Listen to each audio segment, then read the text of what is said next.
Donc le premier texte s'appelle Noblesse de porc. Quand tu seras morte, j'achèterai une truie qui s'ébattra dans le jardin. J'occuperai mon chagrin à lui construire une confortable cabane de truie, avec Radio Nostalgie, s'il le faut, ou France Inter, que tu préférais. J'appellerai cette truie Marie-Cécile, ce qui me coupera forcément de ta famille, de nos amis, puisque, choqué par autant de torsions d'un esprit déjà affecté par le décès, le pauvre, il ne sait plus ce qu'il bricole, mais tout de même. Personne ne saura jamais, jamais. Car moi, et heureusement, malgré le chagrin, je ne confonds pas. C'est une sorte d'hommage à toi qui adorais les cochons. Continue de les adorer, au moins eux rendant mieux encore l'adoration qu'on leur voue, une fois morts et délicieux, plutôt que d'autres dont la mort ne sert à rien.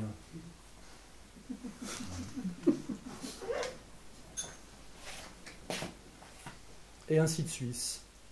Alors c'est marrant parce que il y a deux petits textes comme ça. Quand j'ai essayé de les lire chez moi, je prenais le ton de Cyril Brett, pour ceux qui connaissent Cyril Brett. Je me dis, ça va pas du tout, ça. J'espère que je vais m'en détacher un peu, mais ça va être difficile. Donc, ainsi de suite. Nous sommes assis dans le mauvais sens. Nous verrons tout ça après que ce soit déjà vu. Nous avons scotché la sortie de la clim à notre gauche, qui sera bientôt notre droite, avec du scotch marron. Nous avons amené quelques cartons pour nous isoler sous une sorte de cabane et un morceau de tissu d'une plaisante couleur qui suffit à faire tant improviser et nous isoler. Les boules sont bien au fond de nos conduits auditifs. Les hostiles et fâcheux habituels ne poseront pas leur portable pour autant, mais nous ne les entendrons ni ne les verrons. Nous vérifions nos billets de train, nous nous sommes trompés de voiture, il nous faut tout remballer et recommencer plus loin.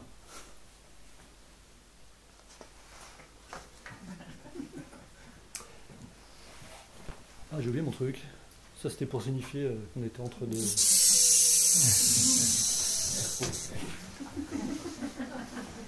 Pas exactement Proust. Ça s'appelle pas exactement Proust. Ça y est, il était temps.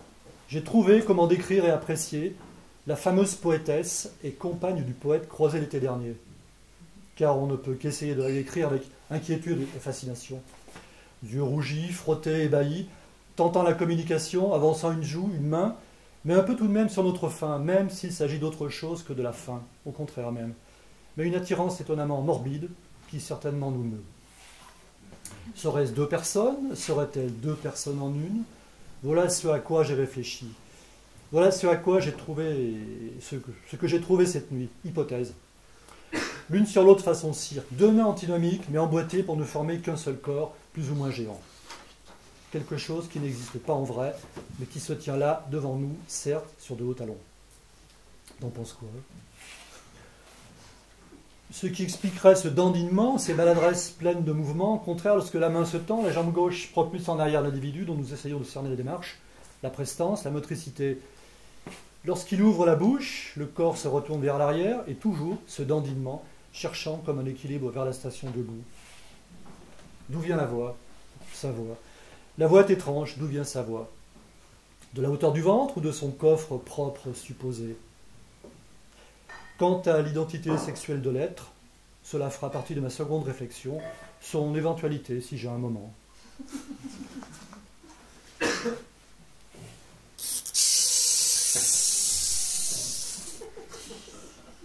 Encore une fois, allez un petit peu. Le grand format de ce soir. 18h30, ce 24 décembre.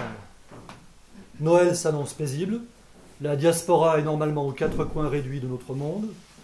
Les rues quasi désertes sont presque sinistres. Peu de signes en effet de la noëlitude. Peu de guirlandes municipales. Une crise donne un grand épicéa tenant lieu de tiers mal accrochés sur la place. L'employé municipal a stoppé son geste en plein milieu. La guirlande pendouille, flotte, éteinte. Bon, c'est un conte, hein, je vous l'avais bien dit.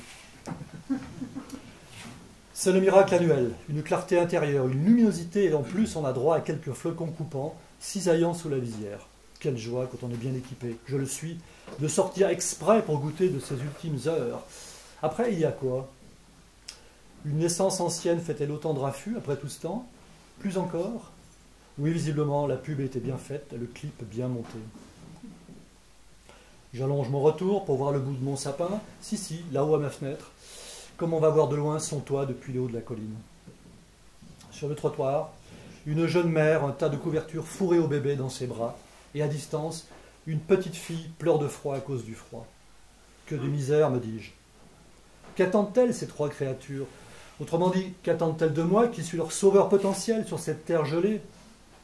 Je suis ce soir le Père Noël et l'ange, l'âne et le Saint-Esprit, je suis le numéro spécial de Spirou, Noël, Spirou.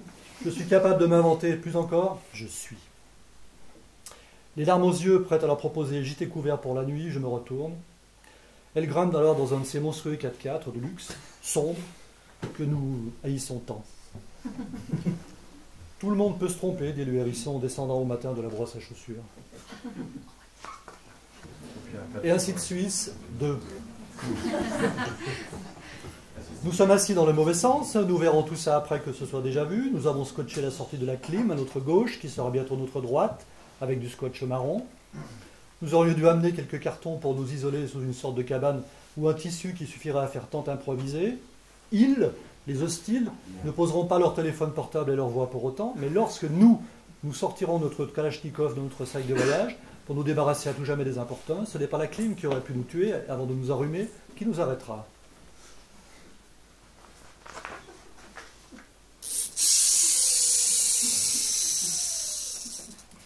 Tête de gondole.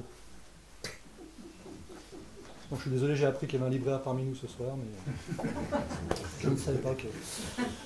Donc, ceci lui est dédié. Non, mais il est bien comme libraire. Terrible ce qu'il faudrait d'énergie pour encourager les libraires, et ils sentent qu'ils en ont besoin pour lire. Ce qui doit être lu, c'est ce qui a été lu. Du déjà fait, déjà pratiqué. Ça les aide aussi à soulever leur lourd carton, car ils s'en plaignent. Oh, pas plus qu'un galeriste, qu'un dentiste ou qu'un commerçant ordinaire. Parfois à tort, mais on insiste, on croit qu'ils devraient être plus que ceux dont ils se plaignent et qu'ils sont. Les livres qui ont déjà été lus sont nombreux. Nombreux sont ceux qui ont lu les livres qui ont été lus, mais ceux qui doivent lire les livres qui doivent être lus le sont aussi, à coup sûr, plus dans le nombre.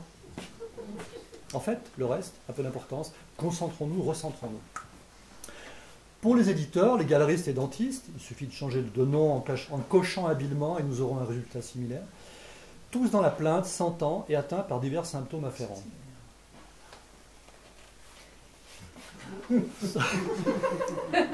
Pas facile. Ce qui arrive dans les cartons neufs, disais-je, a déjà été lu. Lu à la place des libraires. Ça leur évite du temps perdu et de la fatigue à lire, car les cartons de livres sont déjà, et la comptabilité, pénibles. Mais je généralise. Il y a des libraires ou des dentistes très bien, des éditeurs qui me répondent gentiment, et des galeristes qui me saluent quand je passe dans leur rue. À la place donc des libraires, quelque chose est lu, et pour d'autres mentionné plus haut, vu. Certains, cependant, parmi eux, osent se lancer dans le travail de lecture qui a déjà été mâché pour eux. Il y a des héros, courageux, des courageux, et moi qui suis un sacré jaloux de la gloire, à mon avis surfaite que l'on accorde aux autres, toujours aux autres, et souvent les plus mauvais, je devrais respecter cela.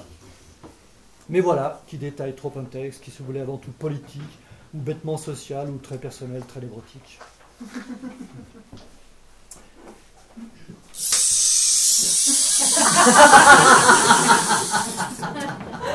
Pourtant, on n'avait pas répété. Hein. C'est une erreur, c'est la suite. Il ne faut pas arriver chez un libraire avec ton propre bouquin. Jamais, et surtout si aucune voie, si mince soit-elle, n'a été auparavant tracée jusqu'à sa porte de libraire. Tu n'existes pas. Roule-toi toujours par terre, ô ver de terre, comme disait, en fait, moi.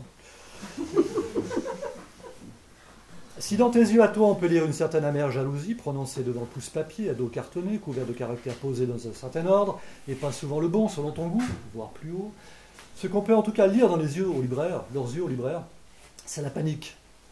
De même d'ailleurs pour un dentiste à la vue de tes dents saines, ou un galeriste qui n'a encore pas eu le temps de se moquer poliment du contenu de tes 30 cartons à dessin présentement fermés. Il doute soudainement de l'existence et soudainement de l'objet réel posé sur la tablette proche de la caisse. L'objet qu'on leur tend et surtout de ta présence tendue au bout de l'objet tendu. Leur seule protection, et c'est compréhensible, ce sera de cacher profondément ton livre tout au fond d'un rayon du magasin quand tu seras sorti, afin que la vue même de l'objet ne contamine pas la terrible et déjà si maigre clientèle.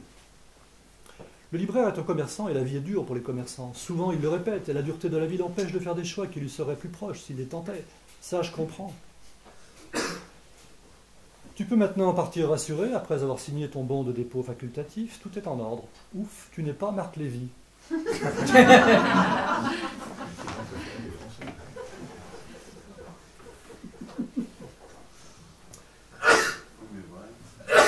Le vieillard au bout du compte. Finalement, ça pourrait être dédié à Georges Séméris, qui n'a pas pu venir. Georges Séméris. Au ras du trottoir, je tiens la main du vieux grec qui vient de se faire renverser par un vélove.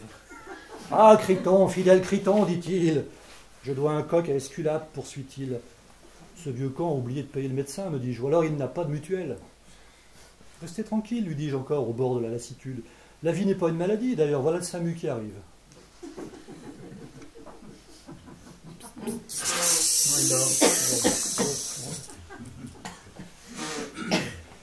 Librement inspiré. On exécute le fils et on envoie la note d'électricité à la famille. La facture des balles ou de la corde aux parents, aux proches. Même si on employait une vieille corde, on facture une neuve.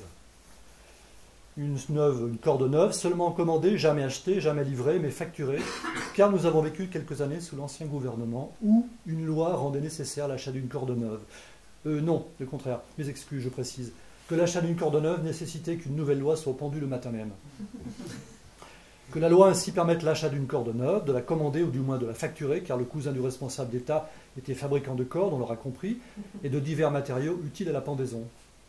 Les pendus affluaient, donc, rendus nécessaires par l'achat de matériaux divers utiles à la pendaison. Les parents déboursaient, certains se frottaient les mains, d'autres le cou.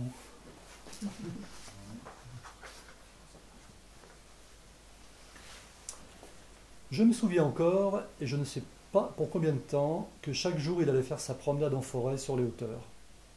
Il n'en racontait pas grand-chose au retour. Cela lui faisait du bien chaque jour. Vous voyez ce cahier, disait-il. Il le sortait de sa musette et aussitôt le rentrait. Tout est dedans, dans ce cahier. Nous, on entendait tout ce qu'il y a à savoir sur tout, bien entendu. Quand il est mort, on a ouvert ce cahier qu'il emmenait partout et dedans, il n'y avait rien. Voilà. Je m'arrête là. Ouais.